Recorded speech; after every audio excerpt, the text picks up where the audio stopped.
Assalamualaikum warahmatullahi wabarakatuh. Alhamdulillahirabbil alamin. Wassalatu wassalamu ala asrofil anbiya'i wal mursalin sayyidina wa maulana Muhammadin wa ala alihi washabbihi ajmain. Amma ba'd.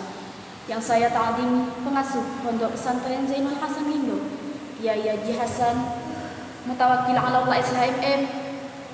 Yang saya hormati Rektor Universitas Islam Zainul Hasan Gindo, Bapak Dr. Abdul Aziz Wahab BAMAG. Yang saya hormati Dekan Fakultas Tadris Umum, Ibu Wahyu Lestari MPD.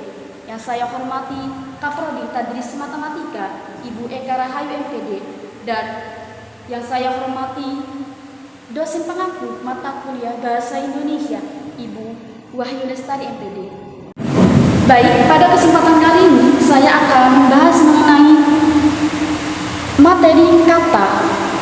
Baik, pada kesempatan kali ini saya akan membahas mengenai yang pertama adalah definisi kata, yang kedua adalah pembagian kata. Yang pertama adalah definisi kata. Kata adalah satuan bentuk terkecil dari kalimat yang dapat berdiri sendiri dan mempunyai makna. Yang kedua adalah pembagian kata. Yang pertama adalah verba, yang kedua adalah adjektiva, yang ketiga adalah nomina, yang keempat adalah pronomina, yang kelima adalah numerilia, yang keenam adalah adverbia, yang ketujuh adalah interrogativa, 8 demonstrativa, yang kesembilan adalah artikula, 10 preposisi, 11 konjungsi, 12 kategori faktis, yang ke-13 adalah adjektif, dan 14 adalah partikel. Yang pertama adalah verba. Secara sintaksis adalah sebuah satuan gramatikal dapat diketahui berkategori verba dari pelakunya dalam satuan yang lebih besar. Jadi, sebuah kata dapat dikategorikan verba hanya dilihat dari pelakunya dalam fase, yakni dalam hal kemungkinannya satuan itu didampingi partikel, tidak dalam konstruksi. Dalam hal ini dapat didampinginya satuan itu dengan partikel di, ke, dari, atau dengan partikel seperti sangat, lebih, agak. Yang kedua adalah adjektiva, adalah kategori yang ditandai oleh kemungkinannya. Untuk yang pertama adalah bergabung dengan partikel tidak, yang kedua adalah mendampingi nomina, atau yang ketiga adalah didampingi oleh partikel seperti lebih, sangat, agak.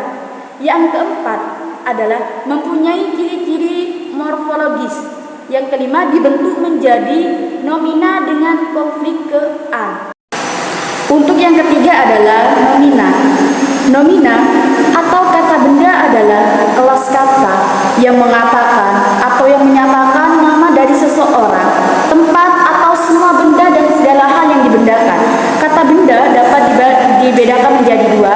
Yang pertama adalah kata benda konkret yang dapat dilihat dengan panca indera, dan yang kedua adalah kata benda abstrak dengan dikenal dengan pikiran, misalnya seperti cinta. Yang keempat adalah pronomina atau kata ganti, adalah jenis kata yang menggantikan nomina atau frasa nomina.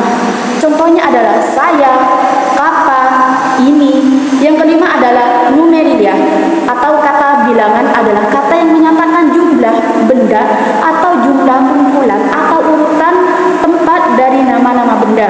Yang keenam adalah adverbia, adalah kelas kata yang memberikan keterangan kepada kata lain seperti verba dan adjektiva yang bukan nomina atau kata benda. Yang ketujuh adalah interrogativa, adalah kategori kalimat interrogativa yang berfungsi menggantikan sesuatu yang ingin diketahui oleh pembicara. Yang ke-8 adalah demonstrativa, adalah kata tunjuk atau kata yang dipakai untuk menunjukkan atau menandai orang atau benda secara khusus. Yang pertama adalah kata tunjuk dasar, yang kedua adalah kata tunjuk turunan, yang ketiga adalah kata tunjuk gabungan, contohnya di sana, di situ, dan lain-lain. Yang 9 adalah artikula atau kata sandang, adalah kata yang menentukan atau membatasi kata benda.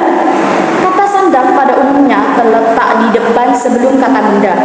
Yang ke-10 adalah preposisi, adalah kategori yang terletak di depan kategori lain atau terutama nomina sehingga terbentuk frasa eksensentris direktif. Yang 11 adalah konjungsi, adalah suatu kata atau penghubung yang berfungsi untuk menghubungi dua buah klausa kalimat paragraf atau lebih dalam bahasa Indonesia. Ada beberapa macam konjungsi yang dapat ditemukan antara lain konjungsi antar klausa, antar kalimat, dan konjungsi antar paragraf. Yang kedua adalah kategori faktis, adalah kelas kata yang bertugas memulai mempertahankan atau mengungkapkan komunikasi antara pembicara dan pendengar dan biasanya terdapat dalam konteks dialog. Yang ke-13 adalah interjeksi, yaitu merupakan kata seru yang mengungkapkan isi hati dari seseorang pembicara. Kebanyakan orang mengungkapkan isi hati seperti rasa kagum, heran, jijik. Yang ke-14 adalah partikel, sebenarnya bermakna unsur-unsur kecil dari suatu benda.